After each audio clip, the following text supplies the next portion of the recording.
que nós vimos até agora? Nós vimos a definição de constantes e variáveis. Primeiro nós vimos variáveis. Variável é um nome dado a uma região da memória para armazenar um valor de um certo tipo de dado. O conteúdo de uma variável pode e é alterado durante a execução do programa. Isso significa que quando a gente atribui um determinado valor para ela, logo em seguida a gente pode mudar esse valor. Então, realmente a variável é mutável. A gente consegue mudar o conteúdo dela a qualquer momento. O que a gente não pode mudar é o tipo de dado, porque a linguagem C# é uma linguagem fortemente tipada. O que é isso? O que é uma linguagem fortemente tipada? É que o tipo de dado que ela armazena não pode alterar. Se eu declarei essa variável como string, eu não posso atribuir um conteúdo inteiro lá. Se eu atribuir como lógico, eu não posso atribuir e depois colocar um conteúdo de string e assim por diante. Então ela é fortemente tipada. Fortemente tipada. Diferente do JavaScript, diferente de outras linguagens que são de linguagens com tipagem fraca. É claro que você pode alterar isso em outras linguagens, mas a priori são as linguagens dinâmicas, elas são um pouquinho mais suscetíveis à mudança de tipos e de tipo que ela armazena, que a gente chama de tipagem fraca, né? Mais precisamente o JavaScript. O Python nem tanto, mas o JavaScript ela é uma tipagem fraca. Isso significa que eu posso criar uma variável, declarar uma variável do tipo inteiro e depois armazenar uma string que o JavaScript não vai reclamar disso. Mas no C, C++, C#, Java, se você fizer isso ele vai chiar, porque são atribuição, declaração de tipos de forma estática, ou seja, você define previamente o tipo de dado e depois que você declarou essa variável desse tipo, você não altera mais. Muitos erros de programação começam aí. E aí eu coloquei essa memória como se fosse esse armário. É o seguinte, ele tem várias portinhas aqui, e cada porta aqui eu armazeno coisas, né? Então a memória funciona mais ou menos assim, onde cada compartimento desse aqui, ó, tá? Eu tenho um valor armazenado e cada compartimento desse é uma variável, digamos assim. E a gente tem também o tipo chamado constante, né? Na verdade, constante funciona igualzinho a variável, só que ela tem um valor. Uma vez que você atribui um valor a essa constante, esse valor não se altera mais ao longo do processo. Você não pode atribuir um novo valor para ela, tá? Nem o valor e nem o tipo, é óbvio, né? Então eu declarei constante chamada π. Π vai ser sempre a relação do comprimento da circunferência pelo seu diâmetro. Essa relação não muda. Então isso é uma constante, tá? Aí tem outras constantes universais aí que a gente aprende, né? Número de Avogadro, número de Euler, né? E tem um monte de constantes aí que não muda, né? Você, por exemplo, no seu programa, de repente, lá no início, na área de declaração de variáveis, você fala que a taxa de câmbio é 3,18 ou 5,18 por dólar. Essa taxa, uma vez que você atribuiu lá, ao longo do programa, à medida que o programa for rolando, esse valor não pode ser alterado mais, porque é uma constante, tá bom? E aí, de lambuja, a gente viu também o que é declaração, o que é atribuição. Ó, o programa vai passar a ter agora uma variável chamada nome. E essa variável nome vai ser do tipo string. Isso é declaração. E tem um outro passo também que é atribuir. O que é atribuir? É colocar um valor nessa variável. A partir do momento que eu declaro a variável, coloco um valor lá, eu estou falando que eu estou declarando e atribuindo ao mesmo tempo. Declarar, eu estou dizendo que eu vou usar aquela variável. Ó, por favor, reserva um espaço aí na memória e dá um nomezinho para esse espaço aí na memória aí de nome, o nome da variável, né? E agora atribui esse valor, coloca esse valor aí nesse endereço de memória que eu te pedi, estou atribuindo. Então, na prática, o que a gente faz? A gente já declara e atribui. Aí a gente vê aqui os tipos de dados básicos, os primitivos. O único que não é primitivo aqui é a string, tá? Por que ela não é primitiva? Ela não é primitiva porque ela é formada por outros tipos. Por exemplo, a string é uma cadeia de caracteres. Então ela não é primitiva. Mas as demais são char, int, float, double e bool são primitivas. A string é um caso especial porque ela é uma cadeia de caracteres. É um conjunto de caracteres. Eu tenho um monte de caracteres juntos que formam uma string, tá? Por isso que a gente fala que a string é uma cadeia de caracteres. Então, Vanderlei é formado pelo char W, pelo char A, pelo char N e assim por diante. Então, char, alguns falam quer, mas a gente vai falar char aqui, aportuguesado mesmo. Ela é um tipo que armazena um caractere. Esse caractere pode ser A, B, C, pode ser um número, mas esse número aí, observe que ela está entre aspas simples, tá vendo? Então, sempre que tiver assim, entre aspas simples, um número, você está dizendo que é um caractere. Caractere numérico 1. Não é um número 1. A partir do momento que eu tiro essas aspas simples, ele deixa de ser um caractere. Passa a ser um tipo int, um tipo inteiro. Beleza? Então temos lá o char, string, int, float, double e bool. Aqui no float você está armazenando números com casas decimais. 0, ponto alguma coisa, 1.85, 2.10, 345.56, por aí vai. Números negativos também, tá? Desde que estejam fracionários. E tem um certo número de casas decimais que você pode armazenar em um número float. É gigantesco, tá? É bem gigantesco. Depois a gente vai ver quantos bits que você tem reservado para isso. E no caso do double, você também está armazenando números em ponto flutuante, mas com muitas casas decimais, uma precisão muito grande. Sempre que você tiver que ter uma precisão muito longa, muito grande, você deve usar o double. O float, quando você tem uma precisão que não é tão grande assim, 2, 3 casas decimais, por exemplo, você consegue armazenar no float sem problema. E o bool só pode receber valores do tipo false ou true, verdadeiro ou falso. Temos outros tipos que a gente vai ver ao longo do curso, que é o byte, por exemplo, outro tipo, enfim, mas não é o momento agora. Esses são os tipos que a gente vai trabalhar no momento. Declaração e atribuição. Nós fizemos o exercício na aula passada, onde nós declaramos variável do tipo char. Aqui está errado, tá vendo? Aqui foi um erro tem um espaço que não pode ter esse espaço. Aqui é um erro, tá? Tem que ser aqui, ó, as aspas simples no W, tá bom? String nome, Vanderlei Silva, então é uma cadeia de caracteres. Int idade, tá aqui, 60. Float peso, 80.5. Com isso, a gente cobriu aí o float, também a altura 1.85. Esse F é só para dizer para o compilador que esse número aqui é um número em ponto flutuante, senão ele vai reservar um espaço para double, por padrão. Double salário, bool se casado ou não, que está atribuído true. Então essa atribuição, isso aqui nós fizemos na semana passada e até mostramos isso. Agora constante, da mesma forma que você declarou e atribuiu um valor para constante, para variável, nós fizemos a mesma coisa com constante, ó, constante double, tá faltando um Dzinho aqui, depois eu corrijo isso aqui no material, tá? Tá aqui, ó, teu constant double pi recebe 3.1415 parará por. Então isso aqui é um double, beleza? Uma questão muito importante que eu vou falar mais adiante aqui nos slides.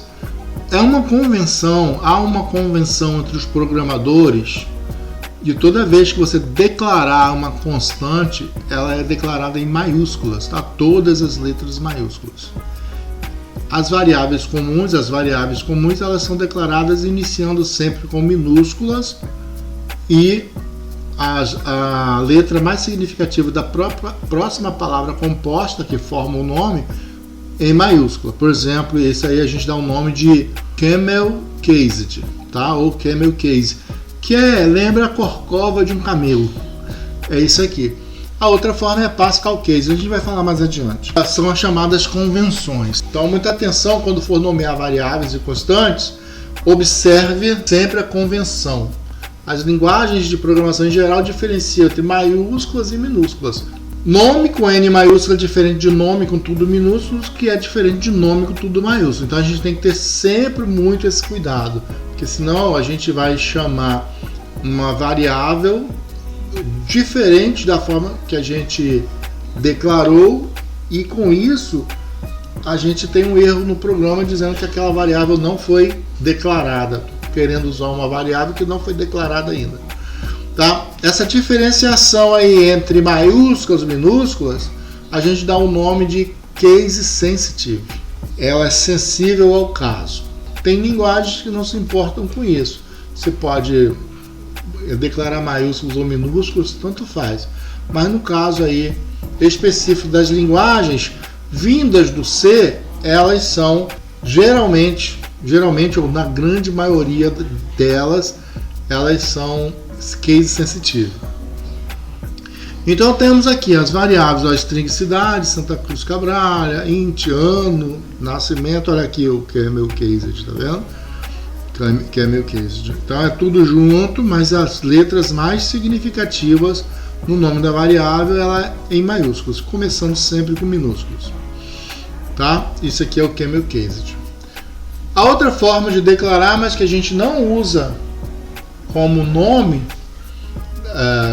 como a declaração da variável, é Pascal cased, que é o nome aluno. Geralmente a gente faz isso aqui com propriedades, que a gente vai aprender mais adiante.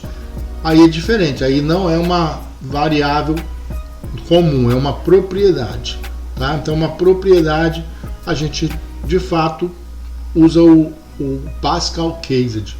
Então essas são as situações especiais que a gente vai utilizar. Muito bem.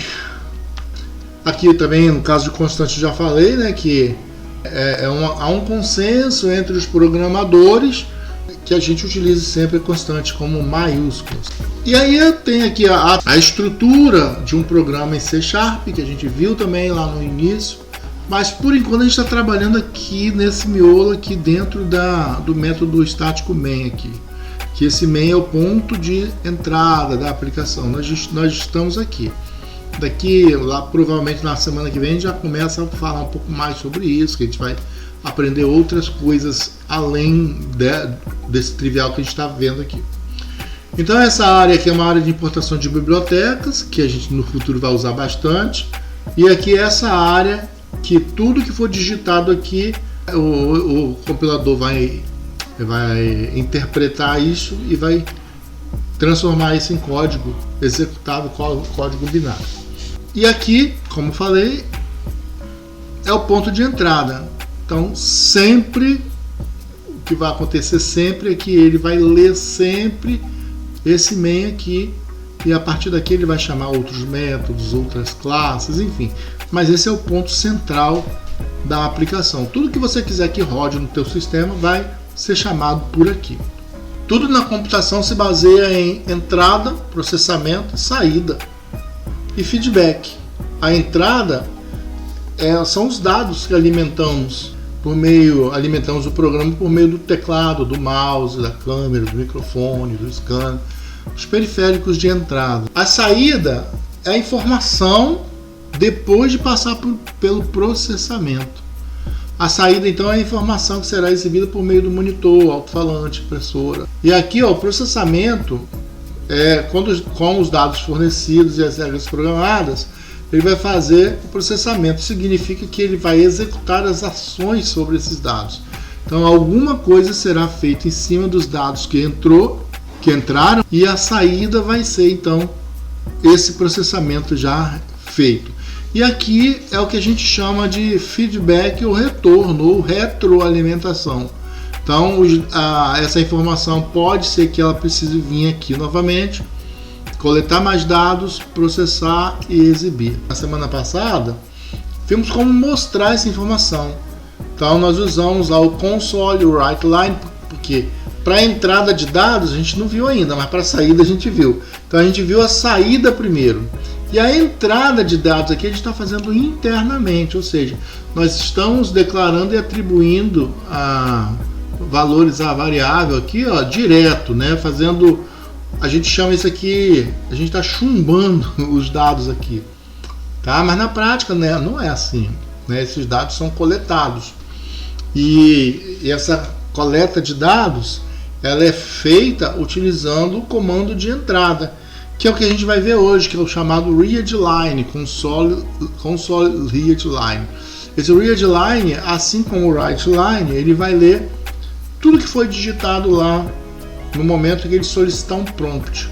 Então o readline ele vai ler e o console, o writeline ele vai escrever, vai sair. Então comando de entrada aqui é o readline. Então a partir de agora, o que nós vamos fazer? Nós vamos pegar isso aqui, ó, isso que está escrito aqui, e a gente vai lá no nosso programa declarar as variáveis, mas não vamos atribuir nada à variável.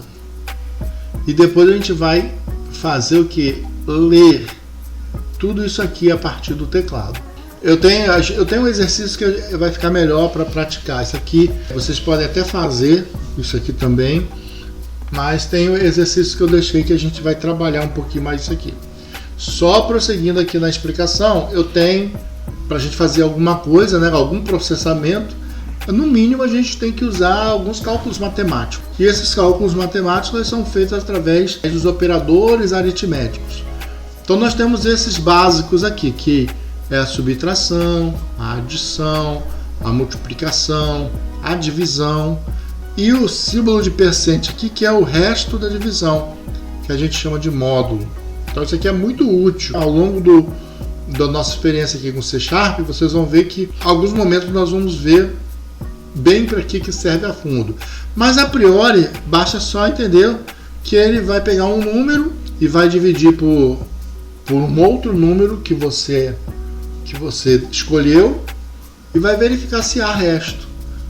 Em outras palavras, se a gente fosse fazer um algoritmo aí para verificar se um número é par, por exemplo, eu vou verificar se ele dividido por 2 vai sobrar resto.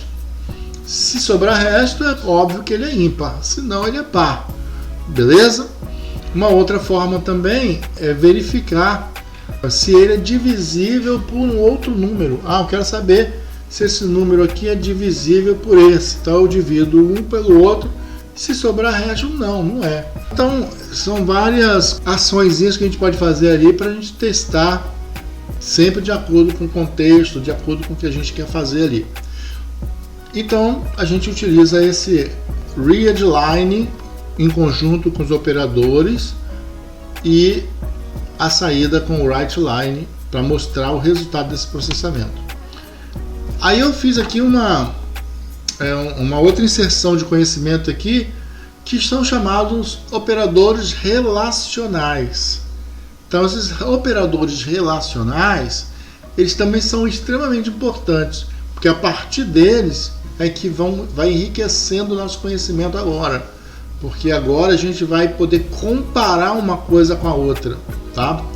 Então a gente tem esses operadores relacionais aqui, que é o igual junto, né? Igual junto, aí sim, operador de comparação, operador relacional.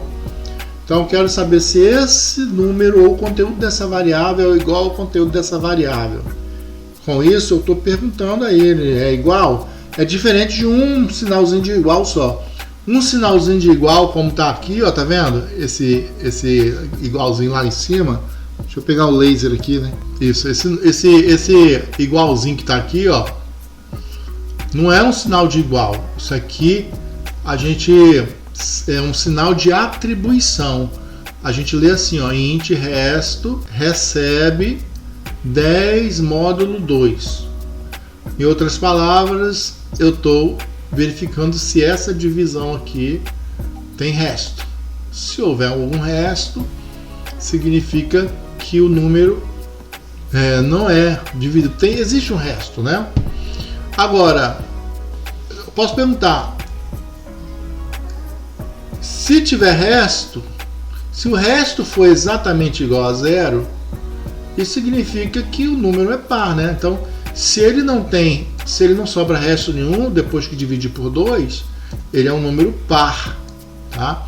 E repare que sempre vou ter aqui, ó, um resultado que vai ser falso ou verdadeiro. Uma comparação sempre vai ser falso ou verdadeiro, true ou false. Então, resto é igual a 0. Aqui nesse caso então o número é par, is even.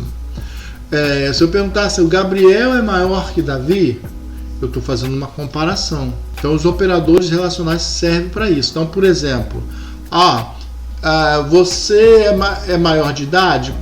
Qual é o critério para ser maior de idade? A idade ser maior ou igual a 18. Então eu vou fazer essa comparação. Idade é maior ou igual a 18? E o resultado disso vai ser ou falso ou verdadeiro, ou false ou true. E vai colocar o valor aqui em maior idade. A partir daqui, então, olha, esse valor atribuído aqui vai ser atribuído a essa variável, e depois eu vou manipular esse dado que entrou aqui.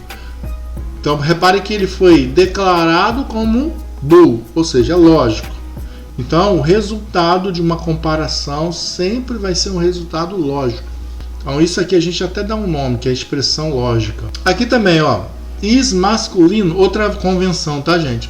Sempre que você criar uma variável e essa variável recebe um valor falso ou verdadeiro, no caso, você vai nomear com is. É uma convenção. Yes, is. Do inglês é. Is. O legal é a gente sempre procurar programar em inglês, né? Usar as variáveis em inglês, porque senão fica sem sentido. Is masculino. Estão misturando inglês com português. Uma boa prática é a gente usar sempre os nomezinhos em inglês, sempre que possível.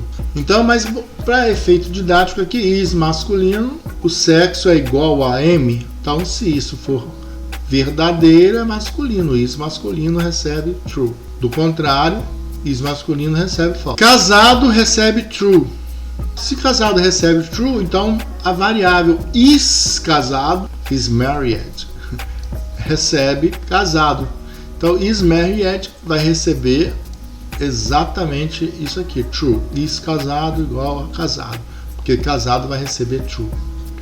Então, é sempre termos em mente isso. O resultado de uma comparação sempre vai ser falso ou verdadeiro. E agora, os operadores lógicos, que vai trabalhar em conjunto com esse conhecimento que a gente teve aqui. Então aqui, por exemplo, ó, operadores lógicos. Operadores lógicos usam duas ou mais comparações para obter um resultado. Está intimamente ligado aos operadores relacionais. Então, os operadores lógicos são esses aqui, ó.